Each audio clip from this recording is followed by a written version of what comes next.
Kesalahan-kesalahan dalam ternak ikan lele. Melihat waktu panen, cara budidaya, dan serapan prospek pasarnya, baik itu ke depannya, rasanya banyak yang setuju untuk berkata kalau ternak lele adalah usaha yang menguntungkan. Tapi sejujurnya, tidak sedikit yang gagal atau gulung tikar dengan berbagai permasalahannya. Sebenarnya, menghasilkan keuntungan dari ternak lele, kita harus memiliki ilmu dan teknik dalam budidayanya.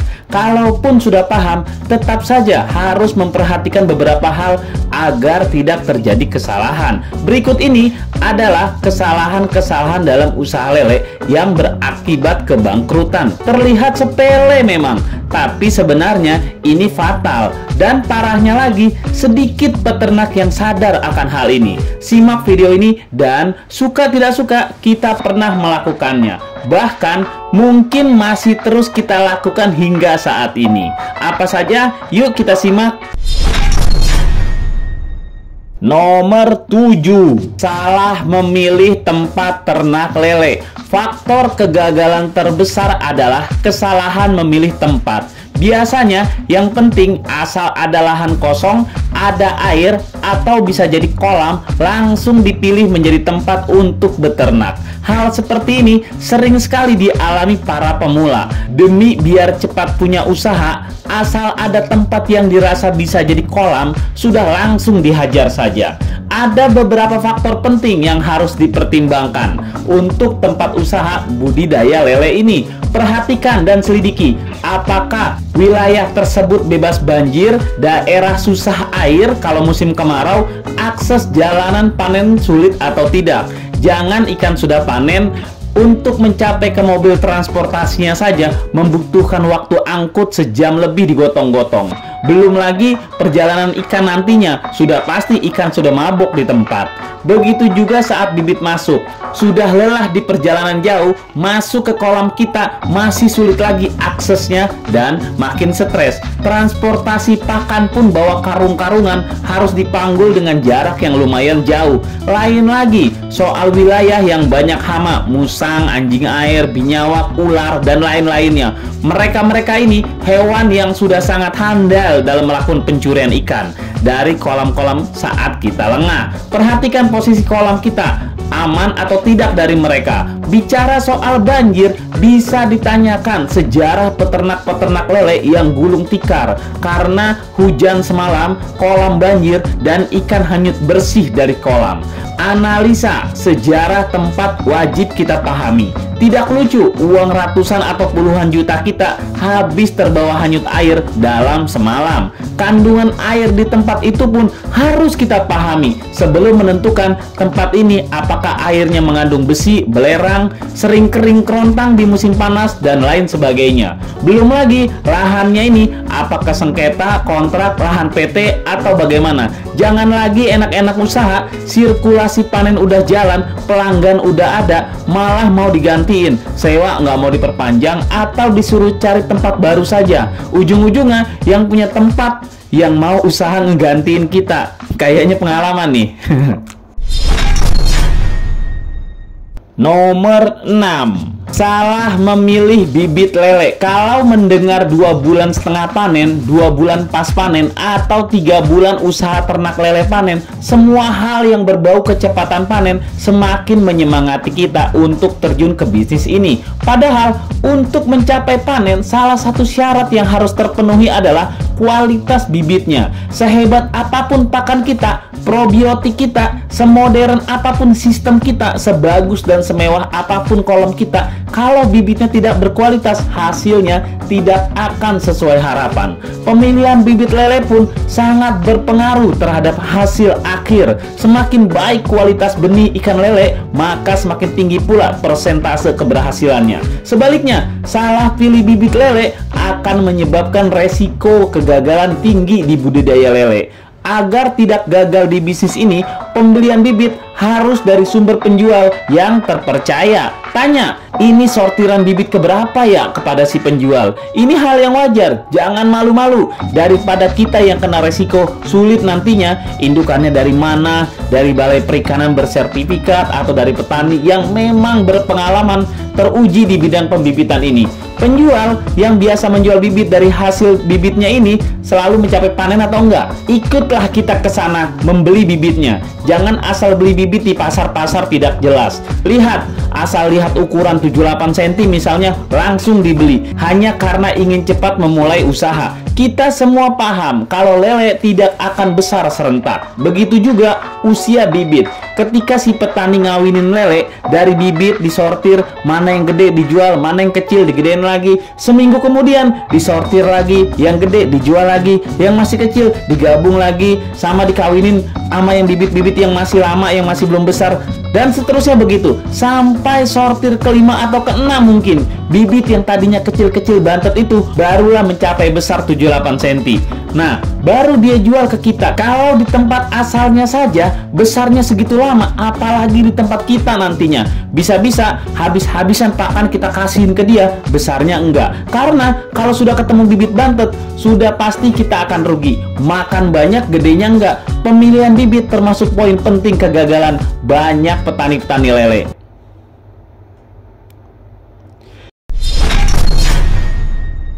Nomor 5.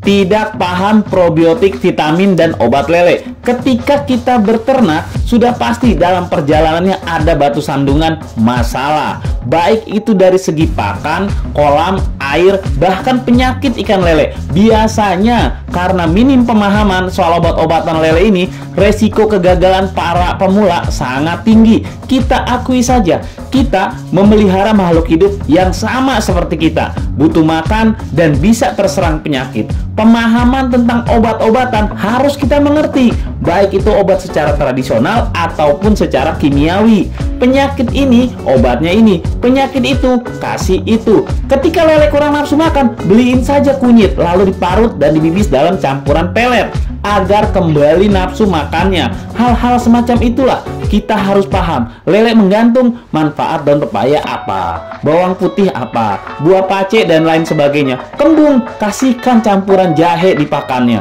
Zaman sekarang semua bisa dipelajari dengan cepat. Daripada mengobati, lebih baik mencegah. Beri probiotik pun di mana-mana sudah mudah dan tersedia dengan berbagai macam tujuan manfaat probiotik, dari meningkatkan bobot, booster, hingga mengirit pakan. Kita tidak bicara obat ini baik atau buruk daripada menghujat sana sini. Sebaiknya pemahaman tentang obat-obatan ini memang harus kita mulai. Bertanyalah kepada petani-petani sekitar yang sudah lebih dulu beternak dan mencapai panen. Jangan bertanya kepada petani yang belum pernah panen. Dia aja belum panen udah ngajarin kita. Ilmunya belumlah teruji. Lele saya sehat semua, tapi kanibalnya tinggi. Kadang satu lele dikeroyok beberapa temannya dan dihabisi. Bagaimana solusinya? Oh gampang. Kalau begitu mah kasih aja jus daun pepaya. Air perasannya dicampur ke bibisan pelet. Memang tidak menghilangkan sifat kanibal, tapi paling tidak meminimalisir sifat kanibalisme, keinginan makan daging sesama jenisnya. Nah, intinya sangat penting memahami semua obat-obatan, baik itu tradisional maupun kimia. Karena percaya atau tidak percaya, kita pasti akan menemukan di mana lele kita sakit, ngegantung, atau kembung. Minim pemahaman tentang obat-obatan, resiko kegagalan juga tinggi. Nomor 4. Salah mengelola air kolam lele. Aturan teori yang benar untuk pemula tentu saja harus menjaga pH air di angka 7 agar air tersebut sehat dan layak huni. Tapi pada realitanya hal ini banyak diabaikan. Jarang sekali petani-petani pemula melakukan hal ini, memperhatikan kualitas air dan mengelolanya dengan benar. Hal seperti ini biasanya karena melihat peternak-peternak senior yang tidak menggunakan akar ukur air. Malah yang kolam tanah boro-boro mau tahu pH airnya berapa, cuek saja, kasih makan, tahu-tahu panen. Sebenarnya jika pH air kolam tidak stabil, turun ke angka 5 atau 9, artinya air mengandung racun yang pasti ikan lele akan mengalami stres dan berdampak pada hilangnya nafsu makan lele atau bahkan kematian. Sudah pasti kalau begini usaha akan gagal, bukan? Kalau habis hujan zat asam naik, bagaimana cara menanganinya? Beri apa? Harus apa? Agar pH air kembali normal. Bahkan buat banyak orang cerdas sekarang, banyak yang berkata sebelum pelihara ikan kita harus pelihara airnya dulu. Kalau airnya sudah berhasil dan bagus, maka ikan pun pasti ikut bagus. Begitu juga sebaliknya. Yang budidaya pakai air pump bagaimana? Oh, bisa saja, tapi jangan full, karena air pump murni akan berdampak buruk pada kesehatan ikan lele. Air pump mengandung kaporit yang menghambat pertumbuhan mikroorganisme. Kalau memang adanya air ini aja di lokasi gimana? Artinya harus mencampurkan dengan air lama 1:1 dan sebagainya. Tata cara ilmu seperti inilah yang harus kita pahami. Intinya konsentrasi terhadap air harus diberi perhatian lebih. Jangan asal siap bibit bagus, pakan bagus, sistem bagus dan lainnya, tapi airnya berantakan. Pelajari soal air. Saat ini informasi soal air sudah banyak, dari mulai penyulingan, sistem RAS, RWS, sistem pengairan oksigen terlarut dan lain sebagainya. Simak konten-konten yang benar dari video-video YouTube, berita-berita dari artikel di web-web, atau bertanya kepada sumber yang cerdas yang sudah kita lihat benar. Kalau sistem pengairan dia bagus, lele tidak banyak menggantung, dan ikan tidak banyak mati, ikuti. Nomor 3. Ikan lele besar dengan ikan lele kecil digabung. Biasanya karena terbatas lahan kolam atau memang situasi dan kondisi yang mengharuskan hal itu terjadi. Untuk yang pemula, karena terlalu bersemangat ternak, beli bibit kebanyakan atau kualitas bibit yang berbeda-beda. Dari penjual A cepat gede, dari penjual B biasa saja, dari penjual C lama gedenya. Dibuang sayang karena pakai modal. Akhirnya karena terbatas jumlah kolam, ikan pun digabungkan. Untuk yang seniornya gimana? Bisa saja karena siklus panen, biasa kapan bibit masuk, kapan panen keluar. Sirkulasi seperti itu tiba-tiba mendapatkan bibit banter tanpa disangka-sangka. Karena kolam terbatas, terpaksa yang besar dan yang kecil selisih 1-2 poin. Udah gabungin aja. Catatan penting di sini adalah menyatukan ikan lele berukuran besar dengan ikan lele berukuran kecil merupakan satu kesalahan fatal. Dengan sifat dasar ikan lele di mana mereka adalah hewan kanibal, sehingga apabila ikan lele berukuran besar disatukan dengan ikan lele berukuran kecil, maka ikan lele berukuran besar akan memakan ikan lele yang kecil. Hal ini tentu saja akan merugikan peternak ikan lele karena jumlah ikannya akan berkurang secara drastis. Tidak perlu menyalahkan si penjual bibit. Pasti nih waktu pengiriman angkanya tidak sesuai pesanan atau semacamnya. Besar makan kecil dalam dunia rimba sudah pasti ada. Apalagi lele adalah kanibal sifatnya. Ukuran 78 digabung dengan ukuran 89. Alasannya, mungkin sepele, hanya beda 1-2 poin saja. Tapi bagaimana kalau yang ukuran 9 memakan yang ukuran 7? Serentak, yang ukuran 7 habis. Dan itu sudah pasti mengurangi jumlah ikan kita. Apapun alasannya, jangan menggabungkan ikan yang ukurannya berbeda, karena itu akan berdampak buruk dan bisa bangkrut. Usaha lele kita nih, kalau dari segi kuantitasnya saja kita sudah kehilangan banyak, lalu apa yang akan kita panen nantinya? Nomor 2. Kesalahan terlambat sortir. Memelihara makhluk hidup sudah pasti memiliki beragam kemungkinan. Apalagi kalau membahas pertumbuhannya. Manusia saja, biar bapak emaknya bongsor atau cakep-cakep, pasti ada saja anaknya yang kurus, yang gemuk, yang kuntet, atau yang hitam. Padahal emak bapaknya putih-putih. Walau dari indukan bagus, berkualitas, dan bersertifikat sekalipun, pasti ada saja bibit atau lele yang besarnya lama, bantet, atau senangnya main saja, makan jarang, maka lama gedenya. Kalau satu kolam ikan ukurannya berbeda-beda, maka lele mana yang kenal saudara? Takdir sifat kanibalisme mereka lebih tinggi untuk makan saudara. Solusi untuk menyamaratakan ukuran ikan di kolam adalah penyortiran. Sortir ikan lele sangat perlu untuk dilakukan karena Apabila terlambat, di mana pertumbuhan menjadi tidak rata, kehilangan jumlah ikan pun akan terjadi. Sortir sudah harus dilakukan seminggu sekali atau minimal 2 minggu sekali. Saya sudah banyak sekali membuat konten tentang sortir ini. Bisa dicek di deskripsi agar mendapatkan informasi yang jelas dan akurat. Sifat kanibalisme ikan lele, di mana ikan berukuran besar memakan yang kecil, adalah hukum rimba. Yang besar yang berkuasa, di mana yang lebih besar akan lebih agresif dalam memburu makanan. Akibatnya, ikan yang lebih kecil tidak kebagian makanan. Tujuan sortir utamanya adalah menyamaratakan ukuran. Dengan tidak melakukan sortir, artinya kita siap menanggung semua resiko dengan ketidakrataan ukuran mereka. Satu permasalahan utamanya, jika siap sortir artinya siap dengan jumlah kolam. Kalau kolam hanya satu-satunya, lalu kita sortir, lalu mau dikemanakan ikan-ikan hasil sortiran ini? Intinya, prinsip sortir harus wajib, tapi berapa kolam yang kita punya juga harus kita pikirkan. Nomor 1, kesalahan memberi makan pakan pabrikan.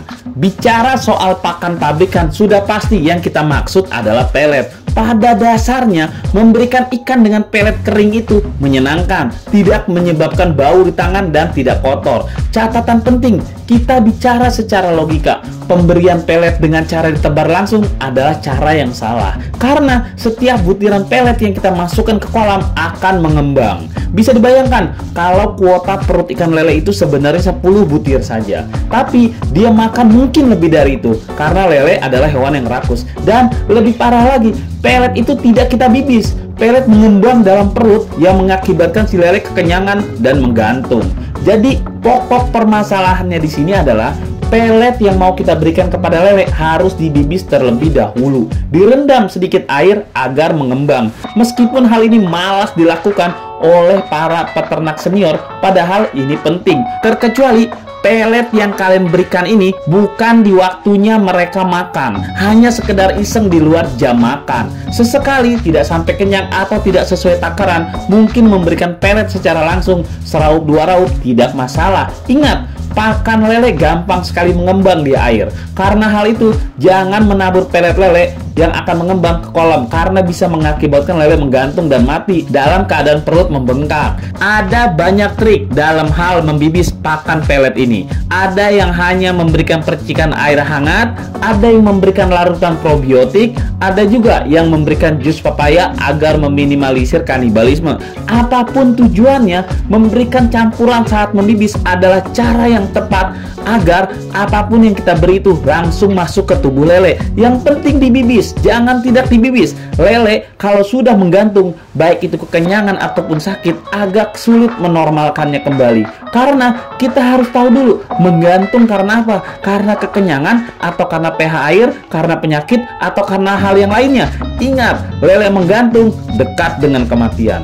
Kesalahan tidak membibis ini bisa berakibat gagal usaha. Nah, itulah diskusi kita. Tulis di kolom komentar apa yang kamu pikirkan agar kita bisa mendiskusikannya lagi. Yang belum subscribe, jangan lupa subscribe dan aktifkan lonceng agar channel ini terus terbangun dan kamu menjadi yang pertama mendapatkan pemberitahuan video untuk diskusi-diskusi kita yang lebih seru lagi.